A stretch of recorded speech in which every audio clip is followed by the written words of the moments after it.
Welcome to the School of Hollywood, where you'll learn successes of actors, singers, producers, agents, casting directors, A&R, and studio execs.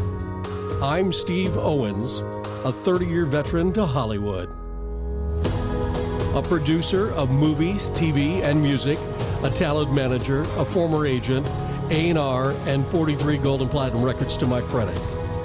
Episode number 2, we're excited to have Karine Hannah, an artist on Cash Money, Universal Republic, Universal Music Group.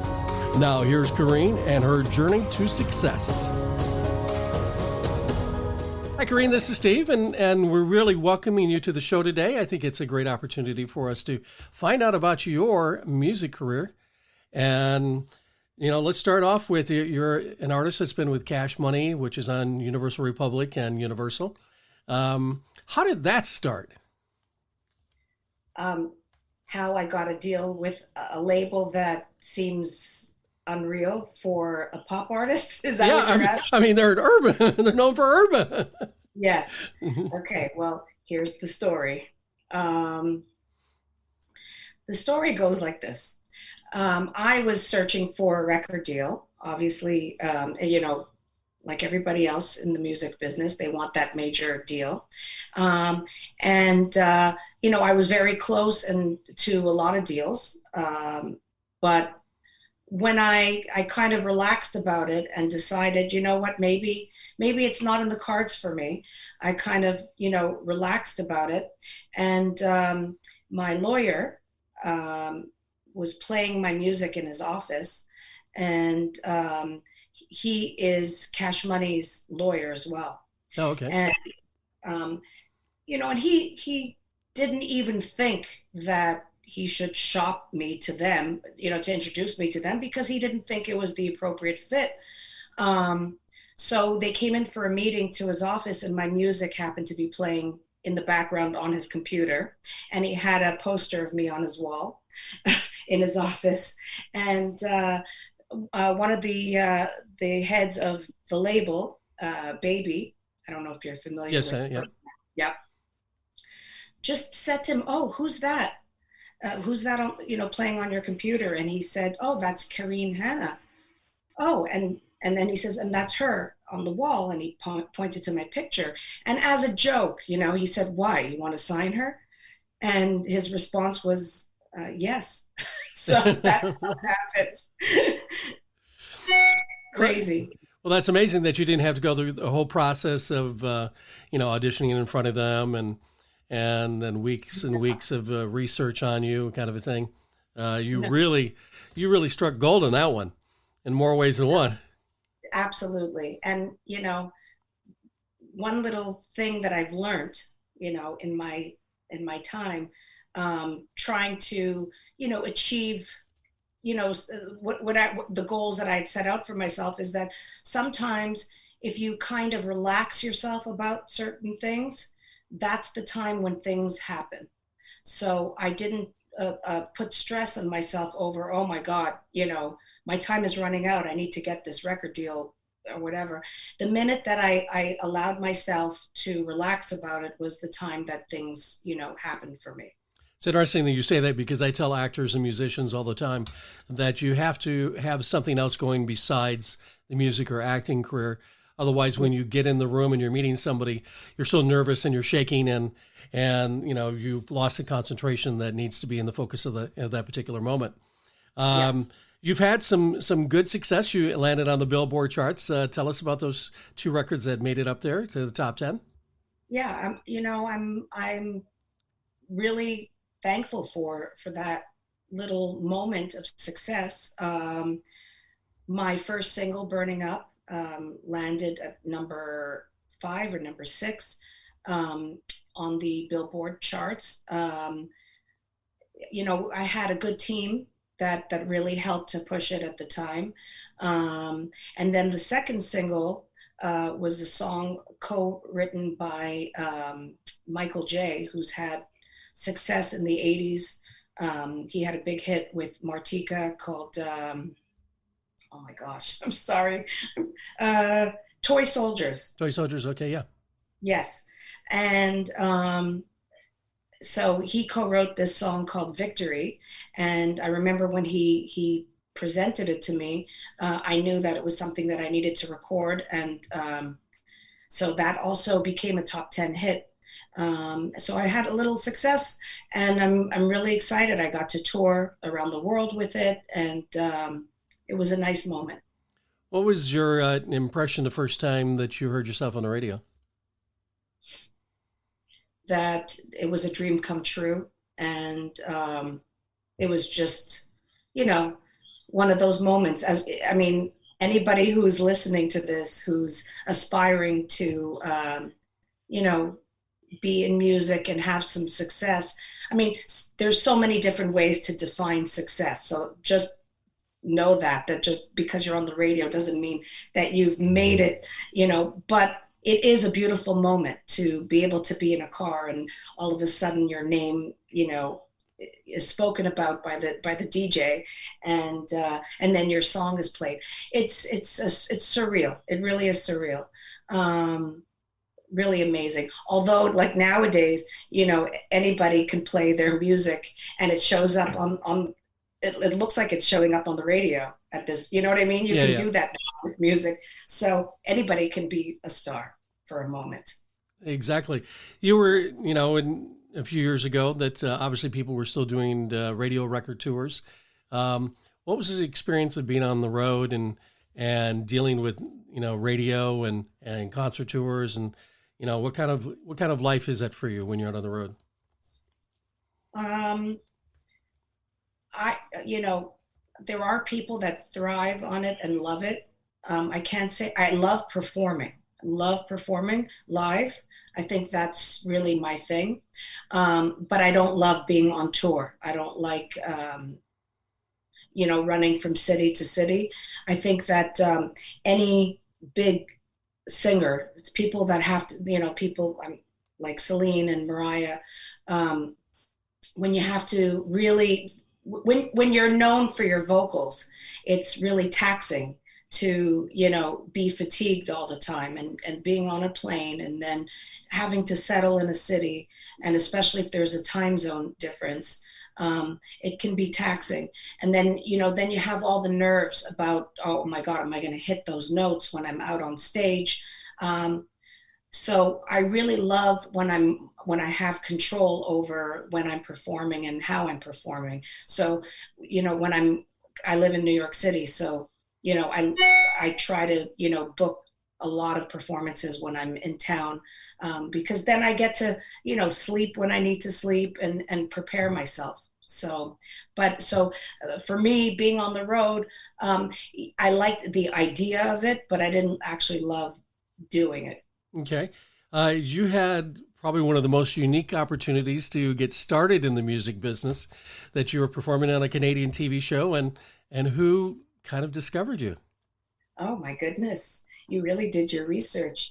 Um, yes, um, I had the opportunity to be on a local Montreal TV show, and by chance, the one and only Celine Dion spotted me on this show, heard me singing, and contacted contacted my manager at the time and said that I want her to sing at my wedding, and that, you know, the rest is history.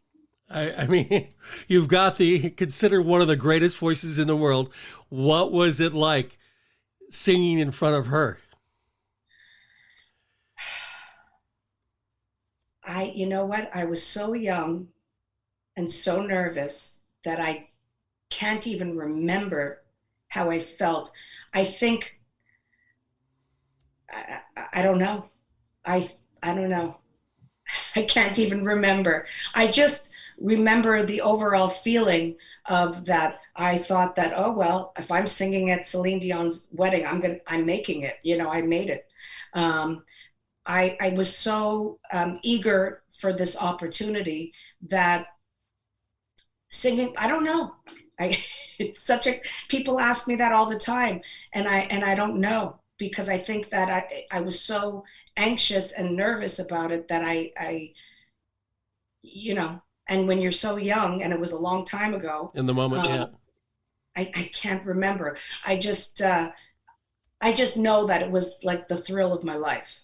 Yeah, it Your was first really. big milestone in your music career. Oh, definitely. I thought that was it. I made it. You know, that's it. So did Celine give you any kind of advice for your music career? You know what? She was kind of just starting off, I think, in on the English side of her career at that point, and it almost seemed like, um, I mean, she loved me as a vocalist, you know, Mhm. obviously she wanted me to sing at her wedding. Um, but no, we didn't talk about like advice. She didn't give me advice or anything like that. We spoke about, um, her 50-pound headpiece that she was wearing and how it was killing her and she couldn't wait to take it off after the wedding, things like that. It was just, and how much she loved how I did the songs that she had asked me to sing and all that. Um, she had a camp around her. She had a team that were very protective of her and really wanted to make sure that, no one was going to get in the way of her success, to be honest. Mhm. And they were very concerned about me in trying to, land a record deal and get in there because I was younger and we were similar type of artists. Especially back then, I was even more pop, adult, Yeah. contemporary. Um, so I almost feel like she knew that she shouldn't try to help anybody. You know what I mean? Especially me. So, Well, you ended up leaving Canada and then going to New York and working with Jim Steinman, who did Meatloaf's "Bat Out of Hell" album. yeah. What was it like going from Canadian production to New York City in the Big Apple with a legendary producer? I would have to say at that particular moment, that was like the greatest thing that had ever happened to me. I had been such a huge Jim Steinman fan. And I always thought that his music was the perfect fit for me. Um, I think that um, just having that opportunity once that whole thing happened and he told me that he wanted to record with me and sign me, I thought, okay, I made it. Mhm. Another moment where I thought, okay, that's it, I've made it. You learn quickly that just because you get these opportunities and you're able to do stuff, it doesn't guarantee success. So I learned that, but working with Jim was one of the biggest thrills of my life. His music will always touch me forever and ever. Do you remember what kind of microphone he put you on? Because I'm sure that's a signature one for you now. Yes, it's the one that I have right here, actually. It's the Neumann. Lots of stars recorded records with that microphone. Exactly. But I think it was a higher end version of this one. Mhm. But I couldn't afford I mean, I probably could, but I didn't want to spend it for, just to have it in my home studio. But yeah, I get pretty good sound out of that one. But yes, I remember that. And we ate a lot of sushi. Oh, yeah. So things have changed in the way the music business is, and people are developing more and more things. Speaking of home studios, how much time do you spend as far as like recording and new ideas a week for songs? Well, since the pandemic, at first I was basically stopped in my tracks because I've always been so dependent on going to recording studios. I've done a lot of my recordings at Universal. They have a music studio in the building. So I had done actually most of the music for the label was done there. A little bit in California, but so pandemic hits, and I thought, okay, well, I'm going to have to wait till things open up again to get back into the studio. and then I have consultants in the business and people who guide me, and they said, no, no, no, no, you are now going to learn to become your own recording engineer, and you have the capability of recording all your vocals, in your home, and we're going to show you what to do. So I purchased all the equipment that I need and downloaded Logic and all that stuff. And that's where that microphone that you saw came into play. And so I'm not quite up to speed yet, but I'm almost there in getting ready to start recording again. So that's where I'm at. Fantastic. Yeah. So what things have you stumbling on in Logic that you wish you knew? Oh my gosh. Let me see. Well, I'm able to record a singular vocal take, but then when I want to go to the next track to do another vocal, I want to have, like, let's say 4 versions of it Mm-hmm. to be able to comp and put together, not myself. I would be sending it out to a producer or, another person to do the comping and mixing. Mixing is a whole other Ball game. thing. Yeah, absolutely. So I don't want to, I know what I like to hear, but I rather other people do that. So I'm just stuck on, after recording that first vocal, getting to the other track and not hearing the vocal that I had just recorded on the next track. So tomorrow is my tutorial on, achieving that, being able to, get to the next, do 4 versions of a vocal. Well, when you do accomplish all these little goals in there, you'll be able to go in the studio and have a new kind of conversation with the engineer. This is what I want to hear. I want the EQ a little higher, put the vocal exciter on here, kind of a thing. And, it'll take you to the next level as far as in that. As far as like, a lawyer, how soon in your career did you get a lawyer? Because all actors and musicians always ask that question. Yeah. Not right away. I think nowadays, it depends on what stage you're at, I think. Do you agree with me? It depends on where. Yes, absolutely. Yeah. So, at the time when I was still back home, and I had a manager, at a very young age, at 13. And but I was performing and I was getting my feet wet. I hadn't recorded anything yet, and and then I had that opportunity to sing at Celine's wedding. It was only like after that performance that I thought, okay, maybe now it's time. My manager said, now you should get a lawyer, because you're going to now start recording and we want to try to get you a record deal, or we want to figure out a plan for you. So maybe now you need a lawyer. So, but if you're just, doing little things here and there, but you're not at the point where you're, pursuing recordings or live performances, then you don't really need it yet. But then it comes a point when you do. So yeah, I was about 14 years old when I finally obtained a lawyer. How many different musical instruments do you play? Because I see guitar hanging up in the background. Yes, they're for show. I have long nails. There's no way. It was either nails or learning how to play, and I chose the nails. Actually, this is guitars that I've collected over the years, but and I thought they look great in this room, since it's so that people know it's the studio. Mm-hmm. I don't play guitar. I play a little bit of keyboards, piano, Mm-hmm. but enough to just like figure some stuff out.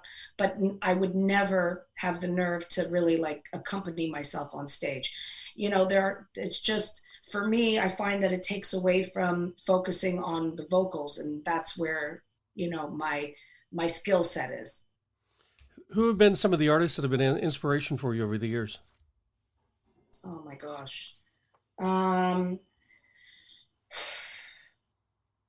well, I would have to say, you know, uh, artists from the 70s and 80s, um, people like Jennifer Holliday Hmm. is a big one. She was the original Dream Girl on Yep. Broadway. Hmm. Um, Gladys Knight. Um, there's an artist in Canada called, her name is Amanda Marshall. I don't know if you've heard No, of I'm not her. familiar with her. Okay, she's been an influence. Those are the female influences, um, and of course Barbara Streisand, because um, because it's Barbara I Streisand. said, yeah. Not that I you know sing her music, although I have done some Streisand shows, um, like locally, but just to change it up, just to do something, really bold and ballsy. But so Streisand, and then male vocals. There's an Australian artist by the name of John Farnham. I don't know if you've Yes, I heard of do. him. Yep. Yeah. So he's a vocal influence, and then a couple of other ones that I'd like to mention is Tom Jones from. I, my mother showed me his music when I was a kid. I don't know if you know who Tom Yeah, Jones yeah, is. yeah. My mother did too. She's a lady. Yeah, exactly. So like these blue-eyed soulful singers, Hmm. that really resonates with me. These white white guys, and that can sing soulfully, but they're not trying to be black. You know Right, what I'm right. saying? Yeah, yeah.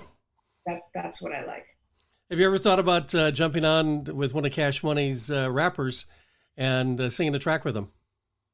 I mean, the opportunities have come up uh, in the past. Like I would say in 2017, um, there was a potential plan for that, um, but ultimately, I mean, I know this is going to blow some people's minds, but I chose not to do that. No, following your own path and direction. Uh, so, what is you've kind of shifted a little bit in your direction. Where are you headed now in your music career?